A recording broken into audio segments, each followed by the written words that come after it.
Imagine this. You're sitting in a gym, breathless after an intense workout, surrounded by sweat pain and determination. But instead of the usual pain of pushing your limits, you're faced with something much deeper, something you never expected, an emotional turning point. Blake Harrington, the billionaire CEO with everything at his fingertips, realizes he can't buy everything, and what he truly needs can't be measured in wealth. A surprise confession, a life-changing realization, and a small key. What happens when love and ambition collide in the most unexpected places? Will Blake learn to balance the worlds he's torn between? Or will he lose the only thing that matters? Stay tuned to discover how Blake and Zoe's unlikely relationship transforms both their lives and the world they create together. If you're ready to dive into a story of love, compromise, and personal growth, don't forget to like, share, and subscribe to our channel so you don't miss the next chapter. Let's get started. Blake Harrington walked into Summit Athletics at exactly 6 o'clock in the morning. The sound of his polished leather shoes echoed on the smooth, cold floor as he made his way to the locker room. The gym was almost deserted, which was exactly how he liked it. He hated waiting for machines, and even more than that, he loathed the forced small talk with strangers who tried to network with him, the 38-year-old CEO of a multi-million-dollar tech empire. Mr. Harrington. The receptionist called out with an overly bright smile. Your new personal trainer is waiting for you in Studio C. Blake's eyebrows furrowed. A new trainer. What happened to Aaron? Oh, well, Aaron left yesterday. He said something about it being too much pressure around here, but don't worry, Emily is great. She's one of the best. She said, her smile wavering slightly. He glanced at the vintage Rolex on his wrist, a piece worth more than most people's yearly income. All right, he muttered, barely containing his annoyance, but if she wastes my time, I'll cancel everything. Studio C was tucked away in the farthest corner of the gym. Blake pushed open the door, ready to find someone prepared for the intense training he demanded. Instead, he saw a woman with wild curly hair tied up in a messy bun swaying to the rhythm of 80s music, completely engrossed as she set up workout equipment. She had her back to him, her earbuds in, seemingly unaware of his presence. "Excuse me," Blake called out, the irritation in his voice already rising. No response. "Excuse me," he shouted louder this time. The woman spun around in shock, ripping out her earbuds. Her hazel eyes, flecked with gold, widened with surprise, before breaking into a broad, unapologetic smile. She wasn't what most people would call traditionally beautiful, but there was something undeniably captivating about the way she carried herself. "Whoa, you startled me," she laughed, holding out her hand. "I'm Emily Clarke. You must be Mr. Harrington, or should I say, Mr. Too busy to talk." She grimaced quickly, adding, "Sorry, that slipped out. Aaron used to joke about you a lot." Blake stared at her hand for a moment, almost confused, before she awkwardly retracted it. "Your file says you want to work on improving your endurance and core strength." Emily continued, her tone light and playful. "Great goals, but you might want to add, learn how to be less uptight to that list too." She gave him a cheeky grin. His eyebrows shot up. "Excuse me, just kidding," she said, a wide smile spreading across her face. "Sort of. Anyway, let's start with a quick assessment. Drop and give me 20. "I don't take orders," Blake started, but she didn't flinch. 10 seconds before your first complaint." Emily raised an eyebrow, her smile teasing. "Impressive, but I expected better." Grabbing a clipboard, she continued with ease. "Listen, Mr. Harrington," she said, pausing and making direct eye contact. "I know you're used to people bowing to your money and influence, but here in this gym, I'm in charge. You hired me to get you into shape, not to stroke your ego." She gestured at his expensive workout gear. "Those fancy compression leggings aren't going to get you fitter," she added with a smirk. Something unexpected happened in that moment. Blake, the man who had fired CEOs with a simple glance, the man who controlled boardrooms, felt a twitch of amusement at the corner of his mouth. He had never felt this way before. This woman with her irreverence and no-nonsense attitude made him smile. "Fine," he said, finally dropping to the floor. "But I'll do 30. 15 push-ups later." Blake collapsed his arms, trembling with exhaustion. Zoe crouched next to him, her lips curled into a grin that she couldn't hide. "Impressive for someone who hasn't seen a gym since their teenage years. I run a billion-dollar business." Blake panted, barely able to catch his breath. "I don't have time for exercise." And yet Zoe quipped, helping him to his feet. "You managed to buy a private island last month. I did my homework." "A very thorough one, apparently," Blake muttered under his breath. For the next hour, Zoe put him through a workout that left him regretting every decision that had led him to this point. By the time he made it to the water fountain, his legs wobbled like a newborn calf. Zoe followed, practically glowing with energy, and jotted down a few notes on her clipboard. "Same time Thursday?" she asked without missing a beat. "Are you trying to kill me?" Blake gasped, his voice strained. "Nah," Zoe said, her smile mischievous. "Just your ego. I save actual murder for clients who don't tip at Christmas." Despite himself, Blake let out a laugh, a rusty, almost foreign sound. When was the last time he had laughed like that? He surprised himself when he replied Thursday. "But I expect results," he added, straightening up. "Oh, you'll get results," Zoe promised, her eyes sparkling with playful mischief. "Just maybe not the ones you're expecting." As Blake limped toward the locker room, he realized two things that were equally unsettling. First, he had never been spoken to like that by an employee before. Second, he was already looking forward to Thursday. Both realizations were terrifying in their own right. Later that week, Blake stood in front of the mirror in the locker room. His reflection looked different, flushed, disheveled, and for the first time in a long time, human. The man who had everything was now about to receive something he hadn't known he needed. "You're late." Zoe's voice rang out as Blake hurried into the studio. She didn't even look up from her clipboard. "I'm only 3 minutes late," Blake protested, dropping his designer gym bag on the floor. There was traffic, he added in his defense. 3 minutes. I could have spent scrolling through cat memes," Zoe replied, finally glancing at him with a raised eyebrow. Her hair was in 2 neat French braids today, giving her a younger look and somehow making her more intimidating. "Also, you own a helicopter. Traffic is a choice for you." Blake opened his mouth to argue, but then closed it, realizing she wasn't wrong. "How are your muscles feeling after Tuesday?" she asked, leading him to a treadmill. "Like I've been run over by one of my private jets," Blake admitted. Rubbing his sore arms, Zoe beamed at him. "Perfect. That means it's working." She tapped the treadmill screen. 5 minutes. Let's go." As Blake started jogging, Zoe leaned against the adjacent machine, casually watching him. "So what's it like?"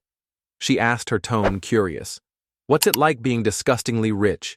Do you really swim in money like Scrooge McDuck? Is that why you need to improve your cardio?" Blake nearly tripped on the treadmill. "Do you always say exactly what's on your mind?" he asked, still trying to catch his breath. "Life's too short for filters." Zoe shrugged her eyes, flicking up to meet his. "My mom died when I was 19. Cancer taught me to stop wasting time pretending to be someone I'm not." Her sudden vulnerability caught him off guard. "I'm sorry about your mom," Blake said quietly. "Thanks," Zoe replied, her tone shifting back to lightheartedness almost immediately. "But hey, about the swimming in money? Yes or no?" Blake chuckled, despite himself. "No, it's mostly endless meetings and people wanting things from you." "Poor billionaire." Zoe mock pouted and cranked up the treadmill speed. "Let's see if running uphill helps with your tragic situation." 45 excruciating minutes later, Blake was sprawled on a yoga mat, seriously reconsidering his life choices. "You're improving already," Zoe said, hovering over him with a stopwatch in hand. "That's 2 whole minutes longer than Tuesday, before you started making dying whale noises." I do not make whale noises. Blake protested, his voice hoarse. Fine, Zoe replied with a smirk. Dolphin noises. Very sophisticated high-class dolphin noises. Blake's phone buzzed persistently from his bag. With an exaggerated groan, he rolled over and fished it out. It was an urgent call. Harrington. He barked into the phone, his tone instantly transforming from exhaustion to sharp authority. What do you mean, Apex is backing out? They signed the term sheet yesterday. He stood up, pacing the room with his phone pressed to his ear. Tell Richards, I want a call in 20 minutes and have legal on standby. He hung up and looked over at Zoe, who was observing him with quiet curiosity. Sorry, he said, surprising himself with the apology. Work emergency. Wow, Zoe commented, raising an eyebrow. You turned into a completely different person there, like watching Bruce Banner Hulk out, but with capitalism. Blake raised an eyebrow. You don't seem impressed by my business skills. Should I be? Zoe began collecting her equipment nonchalantly, brushing him off. Don't get me wrong. Making money is great, but I've trained CEOs, celebrities, hedge fund guys. They all grunt the same way when doing burpees. I need to go, Blake said, checking his watch. The Apex deal is falling apart. Is that the one where you're buying that eco-friendly battery company to strip their patents and fire everyone? Zoe asked, her voice casual, though the question made him pause. Blake froze. How did you? I told you I Googled you. Zoe shrugged. Also, my college roommate works there. Small world, huh? For the first time in years, Blake felt a pang of something that closely resembled shame. It's more complicated than that, he said, his voice quieter than before. Sure it is, Zoe responded with a dry smile. See you Tuesday, Mr. Harrington. The formality stung more than it should have. As he spent the rest of the day navigating crisis calls and strategy meetings, his mind kept drifting back to Zoe's disappointed expression. Later that evening, Blake sat alone in his penthouse office staring at the Apex acquisition files, rather than the breathtaking view of Manhattan. His assistant Margaret, the only person who could speak to him like a human being, placed a coffee on his desk with a soft thud. You've been staring at the same page for 20 minutes, she observed. Everything okay? She asked gently. Blake blinked, refocusing on the screen. Margaret, if we acquire Apex, what happens to their research team? Margaret blinked in surprise. According to the current plan, we absorb their patents into our energy division and liquidate the rest. Liquidate. The word tasted bitter on his tongue. You mean fire 57 people who've spent years developing sustainable energy solutions. That's generally how acquisitions work. Margaret said carefully. Are you suggesting an alternative approach? She asked, clearly curious about his sudden shift in attitude. Blake leaned back in his chair, his mind still echoing with Zoe's words. Maybe I am. The next morning, Blake arrived at Summit Athletics at 7:15 a.m. 15 minutes early. He noticed Zoe wasn't in Studio C yet, but he could hear her unmistakable laugh echoing from the staff room. Intrigued, he followed the sound. And then I told him, Zoe was saying to the receptionist when she spotted Blake in the doorway. Her smile faltered slightly. Mr. Harrington, you're early, she said, her tone catching Blake. He corrected her, his voice softer. And yes, I wanted to tell you something before our session. He held out his phone, showing her the headline on the news, Harrington Industries acquires Apex Energy pledges to expand research division. Zoe took the phone, her eyes widening as she read the headline.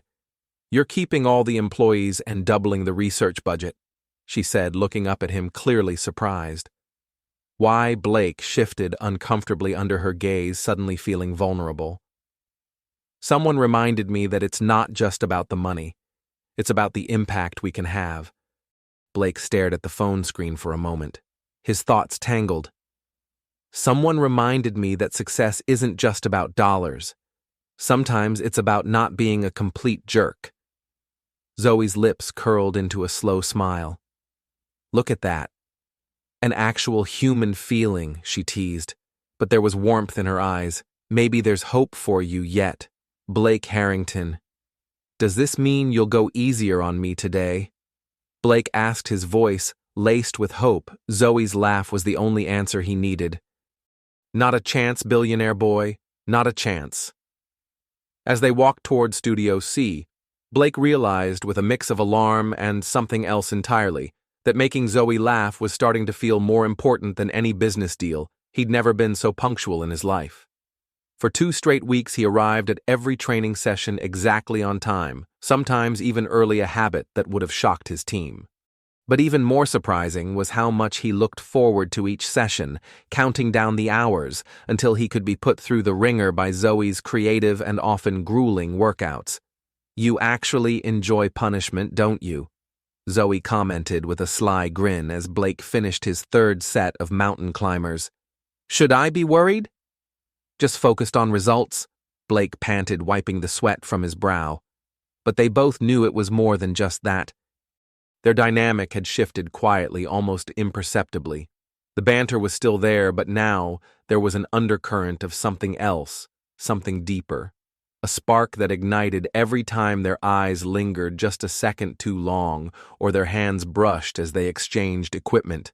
"So," Zoe said, adjusting, "Blake's form for Russian twists. Any big plans for the weekend, buying up another company, kicking puppies out of homes?" Blake chuckled despite himself. "Dinner with my father, actually." He grimaced as his abs screamed in protest. "Annual tradition, always a delight." Zoe raised an eyebrow. "Daddy issues, huh?" Blake stopped mid-twist, glancing up at her. "How did you—" "Classic rich boy origin story," Zoe replied with a shrug. "Cold, demanding father who's never satisfied no matter what you achieve." Blake paused. "And you? What's your story?" he asked, surprising himself with his curiosity. Zoe's eyes flickered with a touch of vulnerability, but her grin returned almost instantly. "Says the quirky guy with trust issues who hides behind his perfect life." "Touché, Zoe," Blake responded, raising an eyebrow. "Maybe you're more perceptive than your gym clothes suggest." After the session, as Blake was about to leave, he found himself hesitating by the door, unsure of why he was stalling. "My father's birthday dinner is at Lucille tomorrow night." He said the words tumbling out before he could stop them. "He's turning 70. Zoe's fingers paused on her tablet. "Cool," she said casually. "Should I send a card?" Blake swallowed, then spoke again, his voice a little softer. "I was wondering maybe you'd come.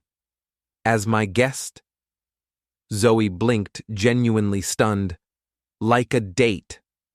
No more like moral support," Blake clarified quickly, feeling a bit self-conscious. "My father has this way of making me feel like a teenager again. Having someone there who sees me as just a client rather than the heir to Harrington Tech might help. So you want me to come to a fancy dinner with New York's elite as your what? Emotional support trainer?" Zoe asked, her eyebrows raised. Blake ran a hand through his hair.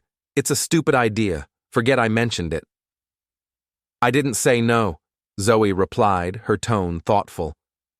"But fair warning, I don't own anything even remotely appropriate for Lucille."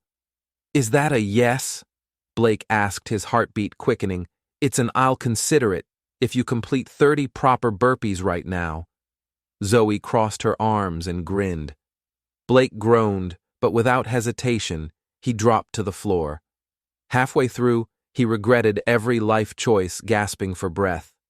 "You're a sadist, and you're going to have incredible abs." Zoe laughed, unbothered. "Pick me up at 7? I live in Brooklyn."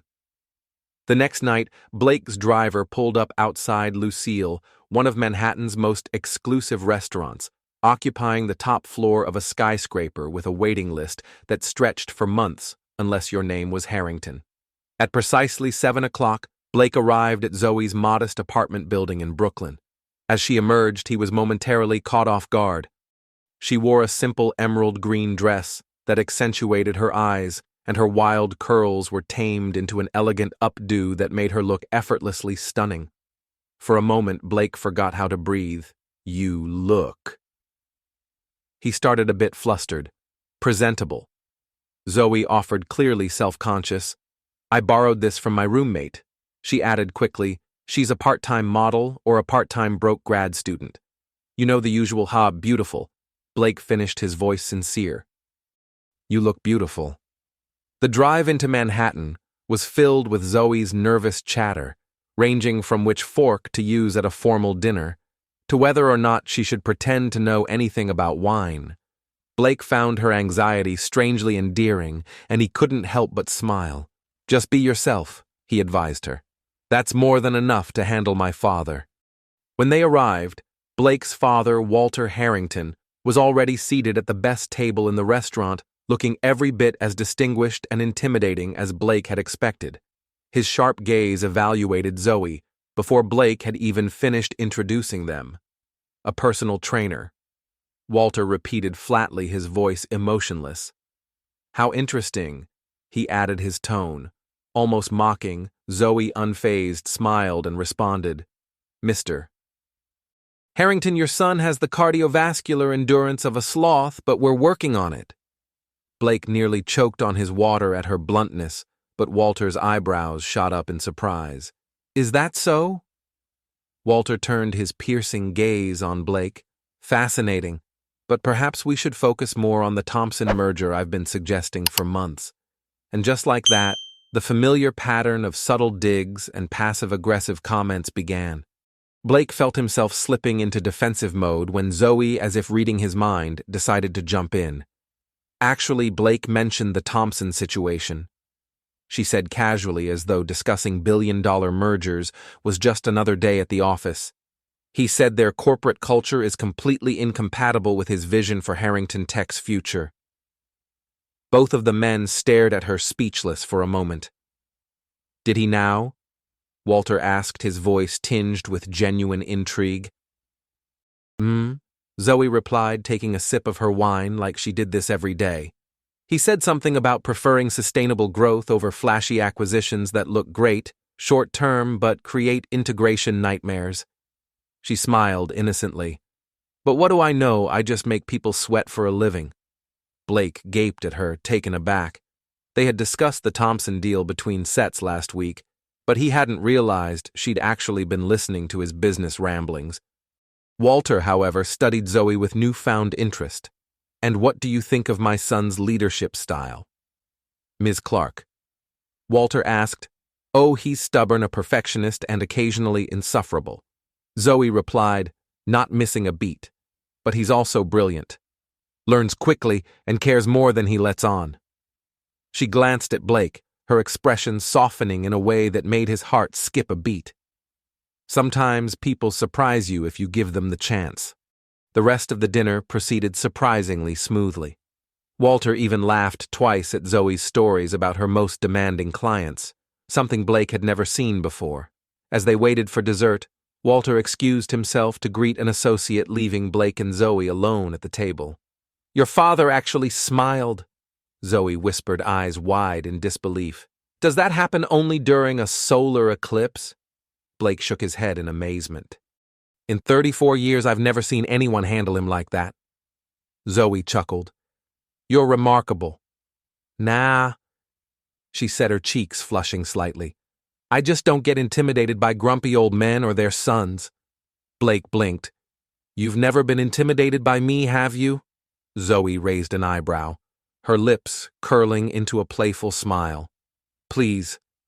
The first day we met, you were wearing compression shorts with a designer logo on your butt. Hard to be intimidated after that.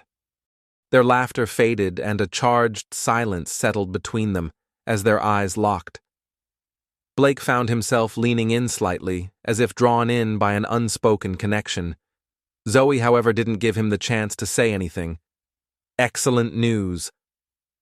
Walter's voice cut through the moment abruptly as he returned to the table. The Matts just arrived. Their daughter Victoria is with them. You remember Victoria, Blake, Yale Law, family banking. Walter continued, clearly pleased with himself. I've invited them to join us for dessert. Blake saw the subtle matchmaking for what it was, Walter's attempt to pair him up with the daughter of a powerful business partner. He opened his mouth to protest, but then he caught sight of Zoe's expression. A flicker of hurt flashed across her face before she masked it with her usual smile. "Actually," Zoe said, standing up gracefully, "I should head out early. I have a client tomorrow." She extended her hand to Walter, her smile tight. "Happy birthday, Mr. Harrington. It was lovely meeting you, Zoe." "Wait." Blake started rising from his seat. "It's fine," she interrupted, her voice steady but distant. "Thank you for dinner. I'll see you Tuesday for your session." Blake watched helplessly as she walked away, feeling like the warmth of the evening had suddenly been drained from the room, leaving it cold and empty. "Well, that was interesting," Walter commented, studying Zoe's retreating figure. "Not what I expected, but interesting. Nonetheless." He glanced at Blake, who was still staring at the door Zoe had just exited through. "You look like you did when your goldfish died when you were 7. She's not just interesting." "Dad," Blake said quietly, his voice soft but firm. "She's changing everything." Blake arrived 15 minutes early for Tuesday's session, rehearsing the apology he intended to deliver, but when he opened the door to Studio C, it was empty. No music, no equipment, no Zoe dancing or humming to herself as she normally did. It was eerily quiet. The receptionist intercepted him as he checked his watch in confusion. "Mr. Harrington, I was just about to call you," she said. "Zoe called in sick today. Riley will be taking your session instead." "Sick?" Blake frowned, confused. Zoe had seemed perfectly healthy on Saturday night. "What's wrong with her? I'm not sure. She just said she couldn't make it."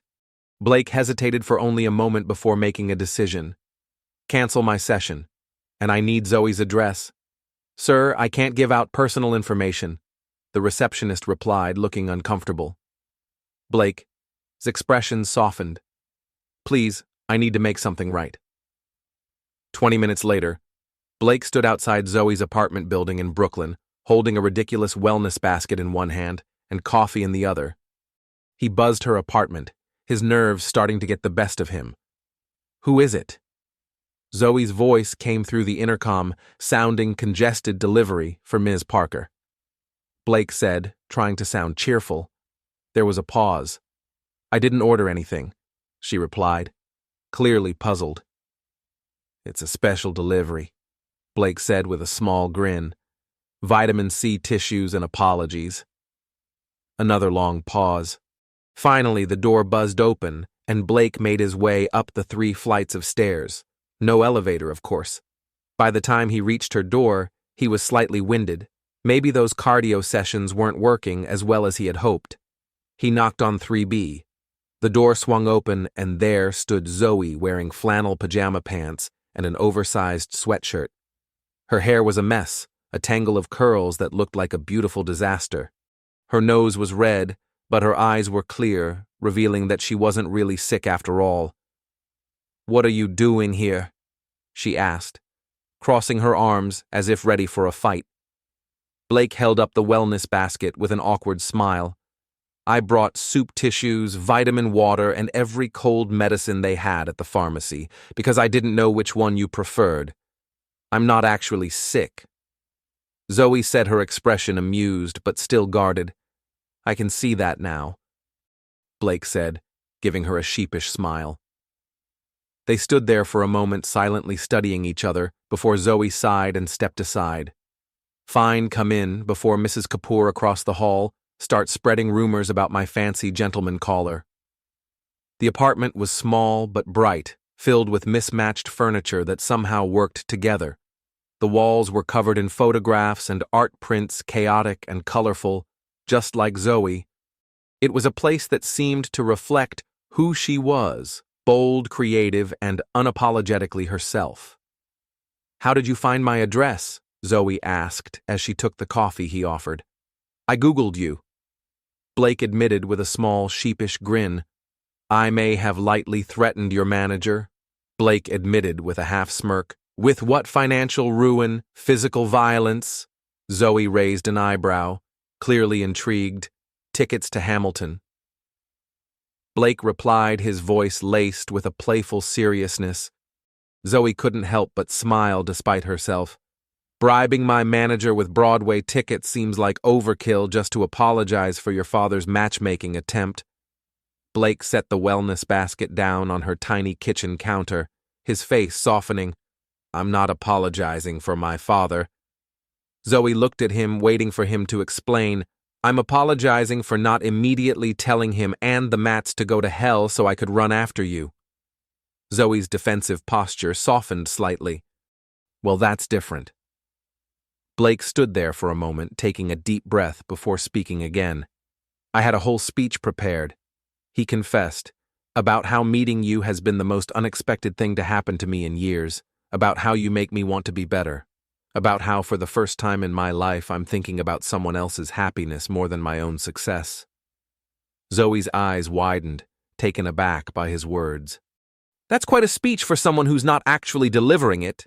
Blake chuckled softly, stepping closer. I'm improvising now, he said, his tone softening, because I realized on the way here that what I really needed to say is much simpler.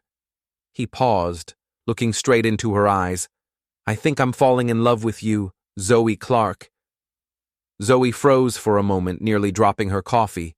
You've known me for less than a month, she said, her voice a mix of disbelief and concern. 26 days. Blake corrected his gaze, unwavering. And in that time you've made me laugh more than I have in years, called me on my BS, made me rethink how I run my company, and somehow charmed my impossible father. Not to mention what you've done for my core strength. Zoe set her coffee down carefully, her eyes still locked on his, Blake. She began softly. We live in completely different worlds. You have a literal penthouse. I have a roommate who stress bakes at 3 a.m. and neighbors who fight in Russian. Your idea of transportation is a helicopter, I take the sea train. She let out a deep sigh. So that's exactly why this can't work. Blake looked at her, his face soft but determined. Why, he asked simply. Why can't it work? Because you don't even see the problems. Zoe said, her voice catching slightly. You've never had to worry about real-life issues like normal people do. Then teach me, Blake said quietly, his eyes earnest. You're already teaching me everything else. Zoe's expression softened as she considered his words. It's not that simple, she replied. Saturday night watching you in your element reminded me just how different our lives are. You belong in that world of galas and mergers. Blake stepped closer to her, not breaking eye contact. That's my father's world, not mine. He argued, his voice firm. And maybe I don't want it anymore. Maybe what I want is someone who sees me as Blake, not as Harrington Tech. Zoe shook her head, a faint trace of doubt in her eyes. And what happens when the novelty wears off? She challenged, when dating the quirky trainer isn't exciting anymore. Blake moved even closer, his voice steady and confident. You think that's what this is? Some billionaire's slumming fantasy? Zoe blinked, surprised by his response. Isn't it? She asked, her voice quieter now. No, Blake replied firmly. This is about me meeting someone who makes everything better just by being herself. Someone brave enough to be authentic in a world full of pretenders. Someone who somehow knew exactly what I needed before I did. Zoe looked up at him, her vulnerability clear in her eyes. I can't be a project, Blake. Something to fix or improve like your cardio endurance. You're not a project, Blake said softly, his gaze intense. You're the finish line. The silence between them hummed with possibilities, the tension thick. Zoe's gaze dropped briefly to his lips before returning to his eyes. That was incredibly cheesy, she whispered. I know. Blake admitted, a sheepish smile on his lips. Did it work? Without answering, Zoe rose to her tiptoes and pressed her lips to his. The kiss started gentle, tentative, before deepening into something that felt real. It felt like coming home and setting off on an adventure, all at once. When they finally broke apart, Blake rested his forehead against Zoe's, his breath still unsteady. "Is that a yes?" he asked, his voice low and hopeful. Zoe laughed softly. We're probably making a huge mistake, but I don't really care right now." "I'll take it," Blake murmured, pulling her closer. Just then, the apartment door swung open, and a tall woman with pink-streaked hair stumbled in, juggling grocery bags. She froze at the sight of them, locked in an embrace. "Oh, sorry to interrupt what looks like a romantic comedy climax in our living room," she said, eyeing Blake with curiosity. "You must be Billionaire boy." "Yeah, that's me," Blake said with a smile, looking down at Zoe. "This is Mia," Zoe said, not budging from Blake's arms. "Mia, this is Blake." Mia grinned widely. Nice to finally meet the man who's been making Zoe either sigh dreamily or throw things at the wall. Blake raised an eyebrow. "Dreamy sighs, huh?" Zoe flushed clearly, embarrassed. "She's exaggerating." Mia, ever the tease, leaned in and whispered loudly, "I have video evidence." She set down her groceries and winked at Blake. "Also, fair warning, if you hurt her, I know 17 ways to poison someone with common baking ingredients." "Noted," Blake said seriously, nodding. "Great." Mia beamed, clearly satisfied with her own dramatic flair. "I'll be in my room with headphones on. Carry on with your life-changing declarations of love or whatever." Once Mia had disappeared into her room, Zoe buried her face in Blake's chest, her voice muffled. "I'm so sorry about her." Blake laughed, lifting her chin so he could look into her eyes. "Don't be. I like knowing you've been sighing dreamily about me." "In your dreams, Harrington?" Zoe teased. "Yes." Blake agreed, kissing her again. "Exactly, in my dreams." Dating Blake Harrington was nothing like Zoe had imagined dating a billionaire would be. For one, he was surprisingly normal when away from his corporate empire. He hogged the blankets, left coffee mugs everywhere, and was helplessly addicted to terrible reality TV shows, justifying it as market research. He also seemed genuinely thrilled by the simple things Zoe introduced him to. Brooklyn food trucks, subway adventures, and movie nights with Mia that didn't involve private screenings or celebrity appearances. "You really never had a microwave s'more before?" Zoe asked, incredulous, as Blake devoured his third marshmallow concoction. "My chef would have resigned in protest," Blake replied, licking chocolate from his fingers with the kind of childlike delight Zoe had never expected from the man who ran a tech empire. "This might be better than the souvlaki I had in Paris last month." He added, his eyes sparkling with surprise. Zoe felt a flutter in her chest as she watched him. This powerful man who controlled vast corporate interests, now reduced to sticky fingers and a chocolate mustache on her second-hand couch. It was the simplest, most unexpected joy. Their training sessions continued, though. Now they were filled with stolen kisses and much more teasing. "Focus, Blake." Zoe would scold, catching him staring at her instead of doing his mountain climbers. "Just because we're dating doesn't mean you get to skip your workout." "Dating," Blake would reply, mock offended. "Is that what we're calling this torturous relationship?" But for all the happiness Zoe found in her world, Blake's world proved to be a much more difficult place to navigate. The press had caught wind of their relationship, and the headlines were less than kind. Billionaire Blake's trainer read one particularly nasty headline, and suddenly Zoe found herself thrust into a spotlight she never wanted. "Just ignore them," Blake advised after a particularly aggressive paparazzo cornered Zoe outside the gym. "They'll lose interest eventually," but it wasn't just the press. At a charity gala Blake had insisted Zoe attend with him, she had wandered into the bathroom only to overhear two socialites whispering between themselves. "She's his fitness phase," one woman draped in diamonds murmured to the other. "Blake always gets obsessive about his little projects. Remember when he dated that chef, gained 15 pounds before he moved on to the artist? 6 months tops," the second woman agreed. "Then he'll be back to dating someone from the acceptable pool." Zoe's heart pounded as she heard their words, the harsh whispers ringing in her ears. She fled the bathroom, her breath quickening only to nearly collide with none other than Walter Harrington, Miss Parker. He greeted her, his nod, neither warm nor cold, just neutral. I was looking for Blake. I think he's by the bar. Zoe said, her voice steady as she attempted to move around him. Walter didn't budge. A moment, if you don't mind. Zoe froze, steeling herself for the typical gold digger talk she had half expected ever since she and Blake went public. But instead, Walter studied her with those piercing Harrington eyes. My son seems different since meeting you, he said, his tone thoughtful. Zoe tried to remain composed. Different good or different concerning? She asked cautiously. Different. Happy? Walter admitted, looking almost puzzled by the concept. He's missed 3 board meetings to attend something called goat yoga with you. Zoe couldn't help herself. In my defense, the goats were his idea, she said quickly. I just mentioned it once. To her surprise, Walter's mouth twitched, maybe the beginning of a smile.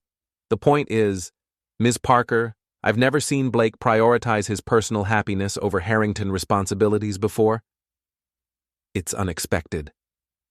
Well, Zoe offered a gentle smile on her lips. Sometimes the unexpected things are the best things. Perhaps Walter nodded slightly. Though I would prefer if you could schedule your goat activities around quarterly board meetings in the future. It wasn't exactly approval, but it wasn't the cold rejection she'd feared either. 3 months into their relationship, Blake surprised Zoe by suggesting they spend a weekend at his beach house in the Hamptons. Just the 2 of them, no work, no training. The beach house turned out to be a sprawling oceanfront estate so large that it made Zoe feel impossibly small. This is where you get away from it all, she asked, her voice a mix of awe and confusion as she looked around. The rooms were bigger than her entire apartment. It's bigger than the gym where I work, she added quietly. Too much? Blake asked, his tone suddenly uncertain. Just different, Zoe said carefully, her eyes scanning the lavish space. That night, after a private chef, whom Blake insisted was just a friend who liked cooking, prepared an elaborate dinner, they walked along the beach, the sound of the waves crashing, filling the silence between them. I've been thinking, Blake said, drawing patterns in the sand with his finger, about us. Zoe's heart clenched. Was this it? Had he finally tired of slumming it with the trainer? Had the socialites in the bathroom been right after all? I've realized something. Blake continued, his voice low and serious. I have all these houses, all these spaces, but they've never felt like home until you were in them. Zoe exhaled, the breath she had been holding finally escaping her. Blake, she started, but he gently stopped her. Let me finish, he said softly. I've been trying to find a balance, bringing you into my world while fitting into yours. But maybe instead we should build our own world together. He reached into his pocket and pulled out a small black box. Zoe gasped as he opened it to reveal not a ring, but a key. This isn't a proposal, Blake said gently, though his eyes were filled with something deeper. Not yet. Zoe's eyes widened, confusion and curiosity swirling inside her. I bought a new place, Blake explained, his voice filled with sincerity. Not a penthouse or a mansion, just a brownstone in Brooklyn halfway between your work and mine.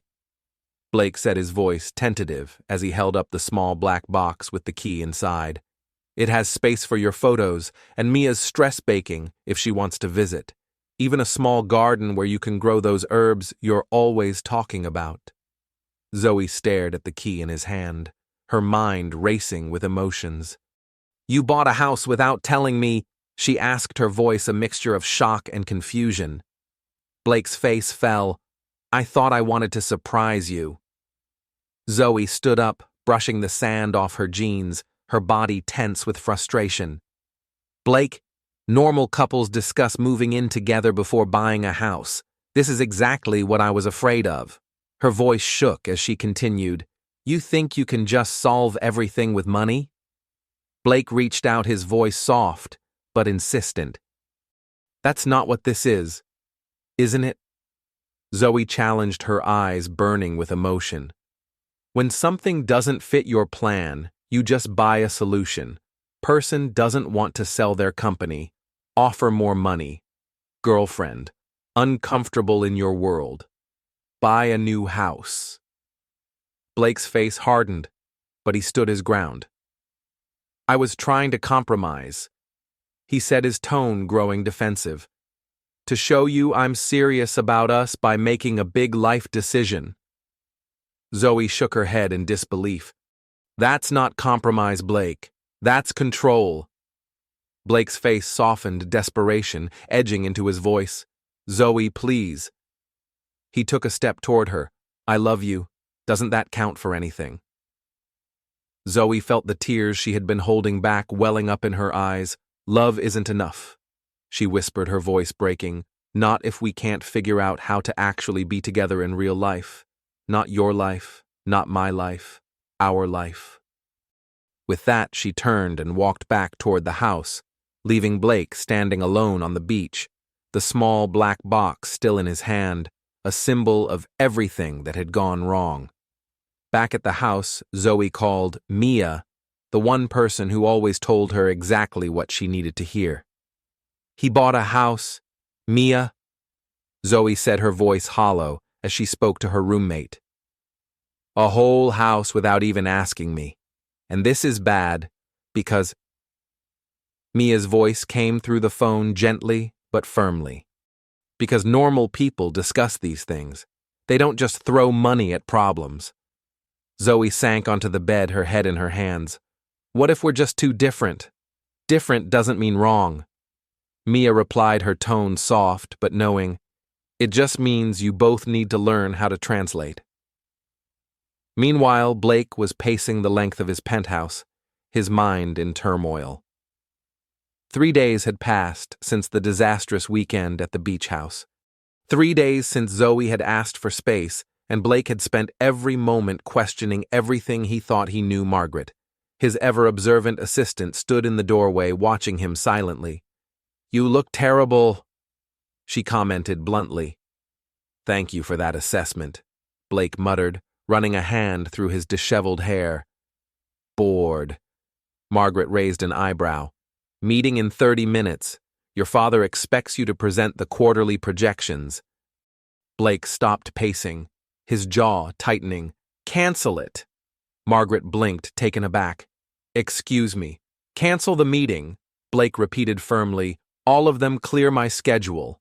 Margaret's stern expression softened. The Thompson merger can wait, she asked, incredulous. Blake's eyes flashed with resolve. The Thompson merger can wait. I need to fix something more important. Margaret didn't say anything at first, but her expression told him she understood. The trainer, she said, crossing her arms. Zoe, Blake corrected her. Her name is Zoe. Fine, Zoe, Margaret said with a nod. What are you going to do? Blake looked around his immaculate, soulless penthouse, suddenly overwhelmed by the emptiness of it all. He paused for a moment before answering, his voice quieter. I have absolutely no idea, but I know who might. 3 hours later, Mia opened her apartment door to find a completely unrecognizable Blake Harrington standing on her doorstep. Gone was the impeccably dressed businessman in his designer clothes and sharp suit. The man before her looked nothing like the polished CEO. His shirt was untucked, his tie missing, and his face weary as though he hadn't slept in days. He looked up at her, and for the first time, Blake Harrington didn't seem invincible. He seemed human. Help me, he said simply. Blake stood at the door of Mia's apartment, looking nothing like the powerful billionaire he usually presented.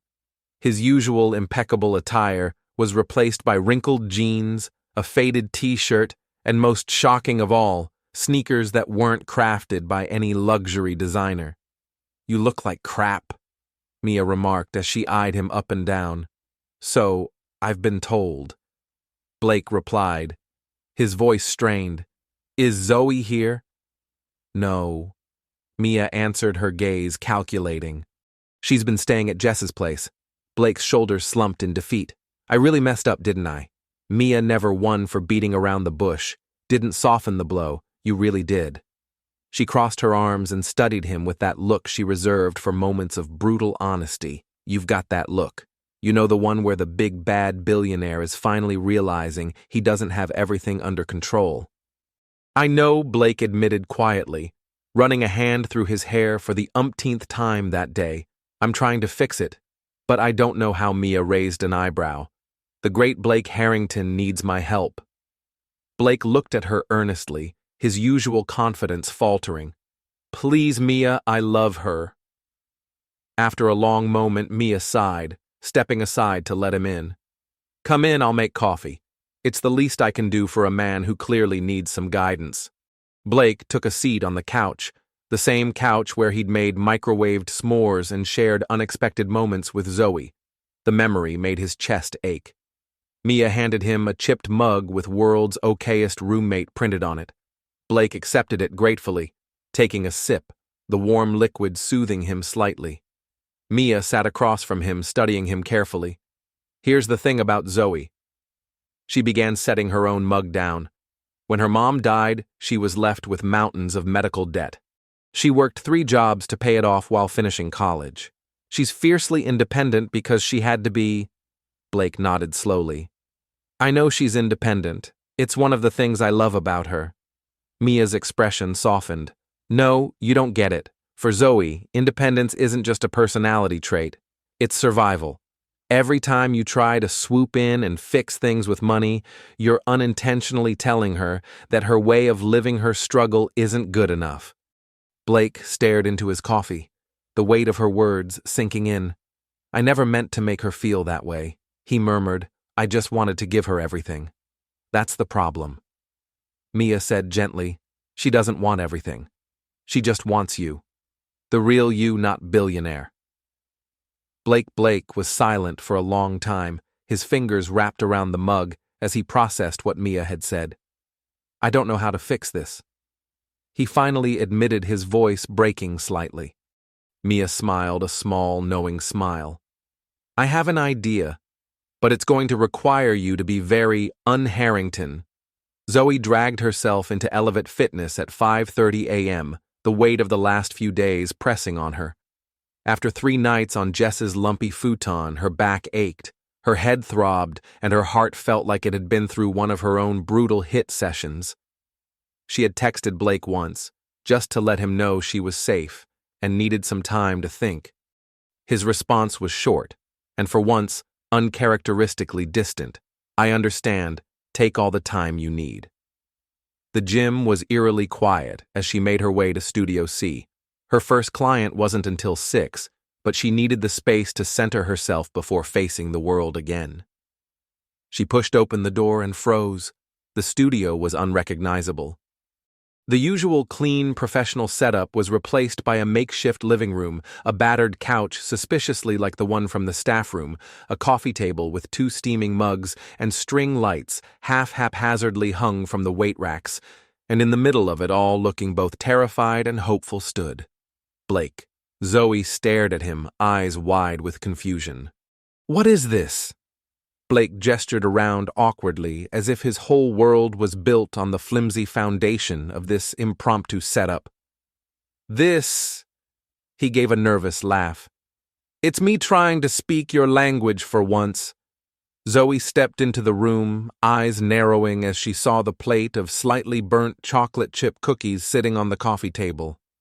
Did you make these? Blake's face flushed slightly. I tried. Turns out baking is a lot harder than running a multinational corporation. Despite herself, Zoe felt the corner of her mouth twitch upward. Blake, what are you doing? Creating a space that's ours, he said softly, his voice full of uncertainty but also an odd kind of hope. Zoe paused, her eyes searching his. For the first time in days, she felt a warmth begin to creep back into her heart. It wasn't perfect, but it was real. And maybe they could find their way through this together. Blake spoke gently, his voice steady and full of intention. Not yours, not mine, ours. In the middle of my gym where we met. Zoe nodded, the weight of his words hanging in the air, where everything changed. He led her over to the couch, both of them sitting together in the quiet room.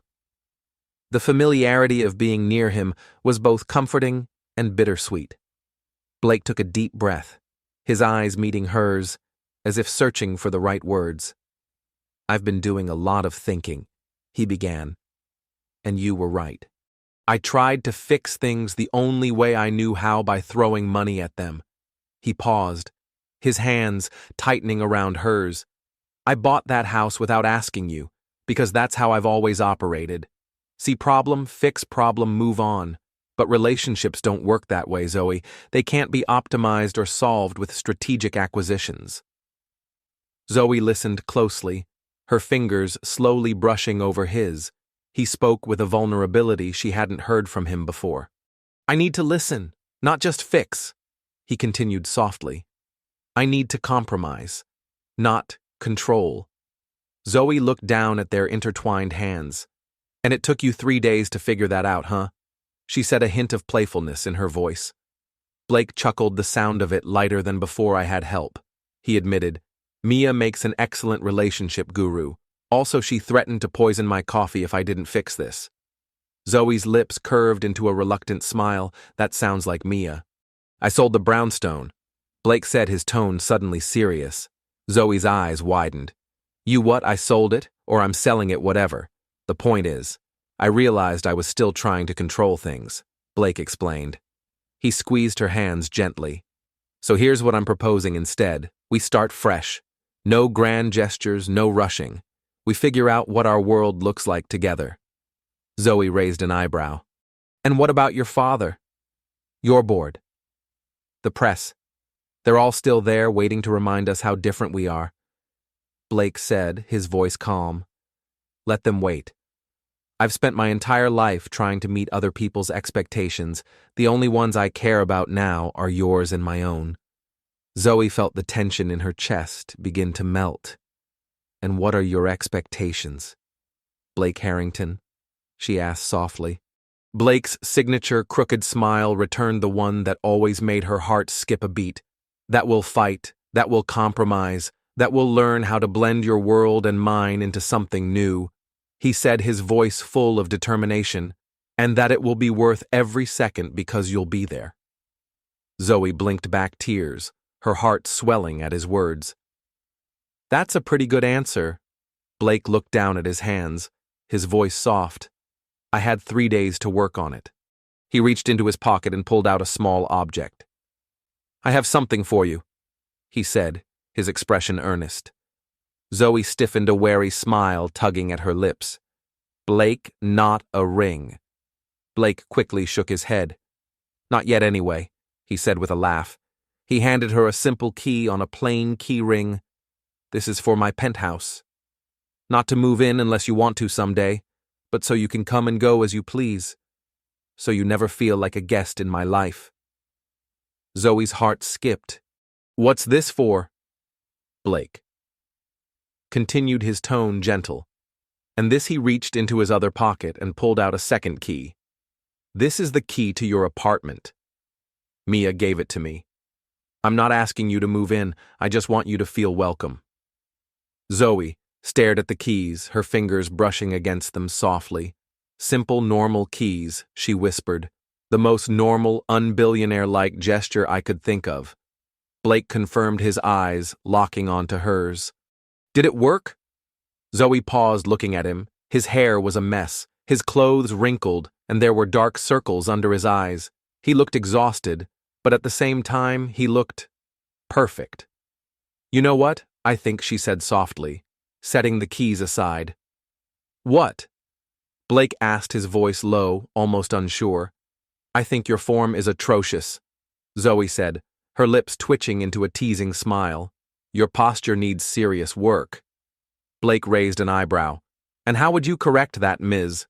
Parker?" Zoe slid onto his lap, her arms wrapping around his neck. "Like this," she whispered, her lips finding his, in a kiss that was all promise of compromise, of challenge, of 2 different worlds coming together. The kiss deepened both of them, forgetting about everything else, the press, the expectations, the challenges ahead. In this moment, It was just them. Two people finally learning how to find their way side by side. When they finally broke apart, Blake rested his forehead against hers, his voice a soft murmur. I love you, Zoe Parker. Your way, my way. Together we'll create something new. Zoe smiled, her heart full. I love you too. Blake Harrington, she replied, her voice playful yet sincere. Even though your cookies are terrible. Blake laughed, genuine and unguarded, something that had become a rare sound before meeting her, but now it was a part of who he was. Does this mean you'll still train me? He asked, pulling her closer. Oh, definitely, Zoe said with a gleam in her eye. You still have terrible cardio endurance. Harsh but fair. Blake agreed, his arms wrapping around her. I guess we'll just have to keep working on it. Zoe sealed their promise with another kiss, this one deep, full of affection and a shared understanding of what they were building together.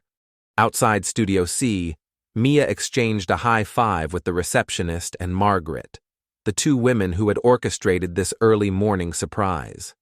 They watched through the studio window as Blake and Zoe found their way back to each other, their connection undeniable.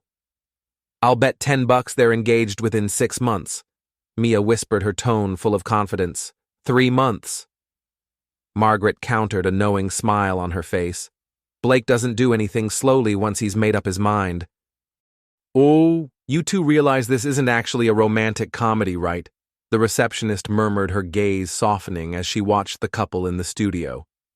It certainly looks like one, Mia replied with a wink. 6 months later, Blake and Zoe moved into a loft in Brooklyn.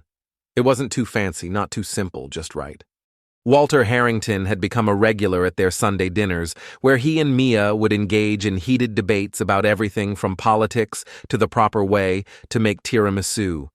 Blake surprisingly had learned to navigate public transportation, though he still complained about it, and Zoe had learned to appreciate certain luxuries, like the fact that private jets were far better than economy class. A year after their first meeting, Blake proposed during a workout session. After a particularly grueling set of burpees, breathless and slightly disheveled, he dropped to one knee and offered her a ring. Will you marry me? He asked, his voice full of earnestness. Zoe looked down at him, still catching her breath. Yes, she said, but with a mischievous grin. But only if you can do one more perfect set. Blake laughed, catching his breath again, and got to work, because with Zoe, everything was a challenge worth taking. As for Harrington Tech, the company thrived under Blake's new leadership. It prioritized sustainable growth and employee well-being, setting a new standard in the tech world. They launched a nonprofit foundation led by Zoe that provided fitness programs and health education to underserved communities, an initiative close to both of their hearts. And every Tuesday at 5:45 a.m. without fail, the CEO and his wife could be found in Studio C. They would argue about proper form steel kisses between sets and prove day after day that sometimes the most unexpected workouts yield the greatest results. It was no longer just about fitness, it was about a partnership, one that would stand the test of time. And so Blake and Zoe proved that love isn't about grand gestures or lofty ideals. It's about understanding compromise and learning to navigate the challenges life throws your way together. From gym sessions to deep conversations, from personal growth to shared moments of laughter, their journey shows that when two people truly meet each other halfway, they can create something powerful. As they built a life that was truly theirs, Blake realized that the most valuable things in life can't be bought, they must be earned, nurtured, and cherished. Thank you for joining us on this incredible journey with Blake and Zoe. Their story reminds us all that sometimes the greatest strength lies in letting go of control and allowing love to flourish. If their journey touched your heart, don't forget to like, share, and subscribe to our channel for more stories that inspire, challenge, and uplift. Stay tuned for more incredible tales, because the best stories are the ones that change us. See you next time.